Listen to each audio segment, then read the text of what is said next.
Friends, कैसे हैं आप लोग? आप लोग का स्वागत है साइंस लर्नर में। आज हम लोग पढ़ने जा रहे हैं लॉ ऑफ केमिकल कॉम्बिनेशन का सेकेंड लॉ, जिसे हम लोग लॉ ऑफ डेफिनेट प्रोपोर्शन कहते हैं। तो आगे मैं वीडियो अटैच कर रहा हूँ, आप देखते जाइए। Thank you. तो फ्रेंड्स, हम लोग पढ़ने जा रहे हैं लॉ ऑफ केमिकल कॉम्बिनेशन का second law, law of constant composition and definite proportion. इस लॉ को मैं कुछ बता दूं, जैसे कि आपको लिखा हुआ पहले से देखते हैं। जो ये लॉ है ये डिस्कवर हुआ था 1799 में। 1799 यहाँ लिखा हुआ है। इसको फ्रेंच केमिस्ट थे, एक फ्रेंच केमिस्ट थे जिनका नाम J.L. पॉश था। उन्होंने इस पे काम किया था और वो हमेशा कंपोजिशन ऑफ एलिमेंट में काम किए थे, जिसमें उन्होंने ये बताया कि जितने भी केमिकल कंपाउंड होते हैं, अगर उनका कोई भी एलिमेंट निकाल के देखा जाए तो वो हमेशा फिक्स्ड मास रेशियो में होगा। मतलब अगर हम लोग कहीं नाली का पानी लें और अपने घर का डिस्टिल्ड वाटर लें, तो जो उसका वाटर का मास कंपोजिशन होगा वो हमेशा सेम होगा किसी भी सोर्स से ले। तो यही चीज law of constant composition of composition करता है, या फिर लॉ ऑफ डेफिनिट प्रोपोर्शन, जिसे हम लोग डेफिनिट प्रोपोर्शन के नाम से भी जानते हैं।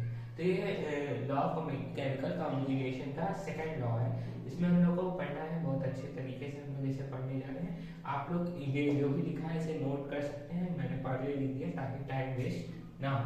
तो मैंने लिखा है chemical compound is always found to be made up of the same element combined together in the same fixed portion of mass. यानी कि जो भी केमिकल कंपाउंड होगा वो हमेशा सेम एलिमेंट से बना रहेगा। अगर वही एलिमेंट हम लोग को बनाना है तो वही एलिमेंट मतलब हम लोग को कोई भी कंपाउंड बनाना रहेगा, जिस कंपाउंड से अगर हम लोग किसी भी सोर्स से उस एलिमेंट को लें और उसका रिएक्शन कराएं तो हमेशा वही कंपाउंड बनेगा जो पहले वाले के मास रेशियो से था।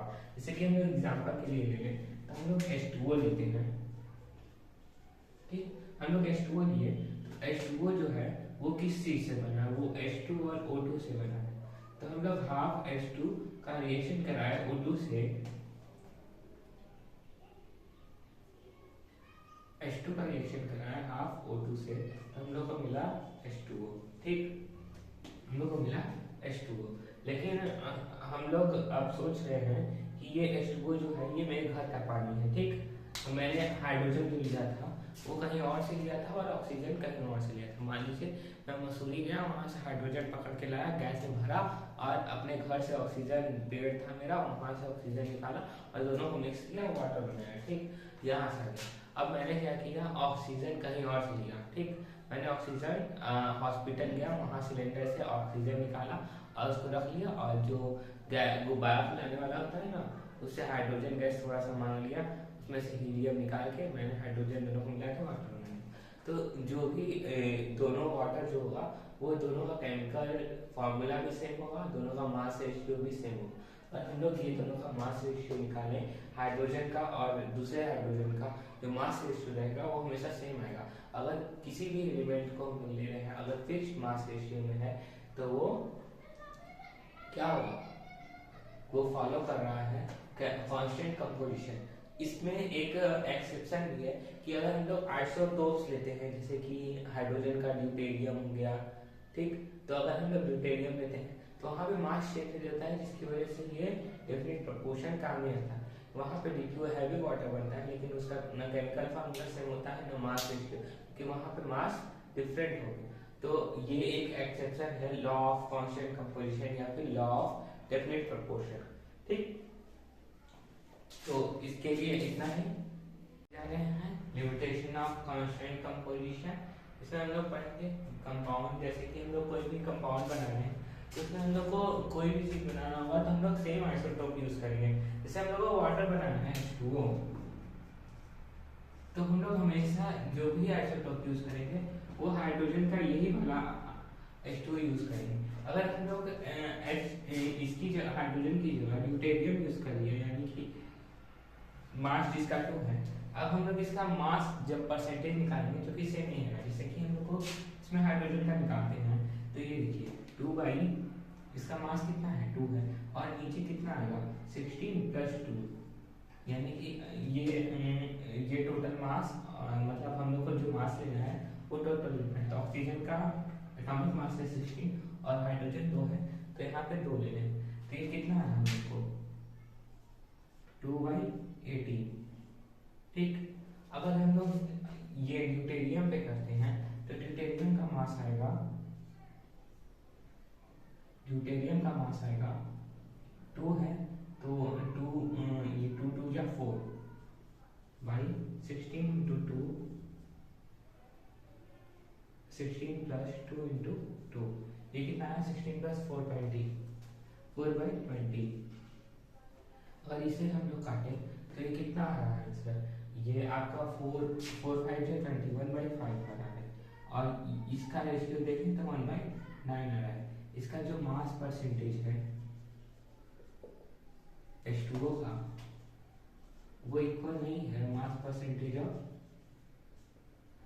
D2O। तो हम लोग को अगर कभी भी कोई भी केमिकल रिएक्शन करना है, अगर आइसोटोप ले रहे हैं हम लोग, तो वो सेम आइसोटोप होना चाहिए, नहीं तो ये लॉ ऑफ कांस्टेंट कंपोजिशन काम नहीं करता। यही इसका एक लिमिटेशन है। इसका एक और लिमिटेशन है जो जिसे हम लोग अगर हम लोग आइसोमर डिफरेंट ले लें तो उसका मास परसेंटेज तो सेम होगा, लेकिन वो कंपाउंड ही अलग होगा।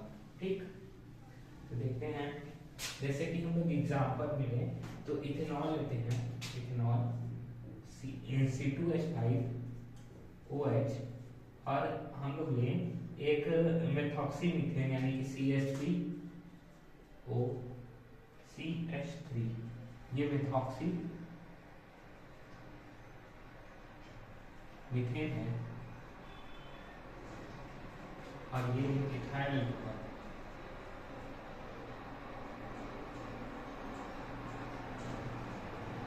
अगर हम लोग मास परसेंटेज देखें इसका तो सेम आएगा। अब इसमें देखिए 2 कार्बन है, इसमें 5 एक 6 हाइड्रोजन, इसमें भी 6 हाइड्रोजन है, एक ऑक्सीजन, मतलब इसका मास परसेंटेज सेम है, लेकिन ये कंपाउंड अलग अलग है। तो जो लिमिटेशन है कांस्टेंट कंपोजिशन का, एक और लिमिटेशन है कि अगर हम लोग आइसोमर लेते हैं किसी भी कंपाउंड का, अगर आइसोमर लेते हैं तो उसका मास परसेंटेज वो तो सेम आएगा, बट कंपाउंड इज डिफरेंट।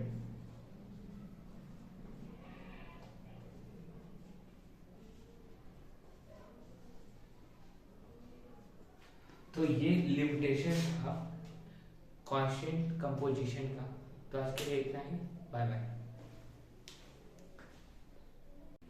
अगले लेक्चर में हम लोग पढ़ेंगे multiple proportion, law of multiple proportion. तो आज के लिए इतना ही।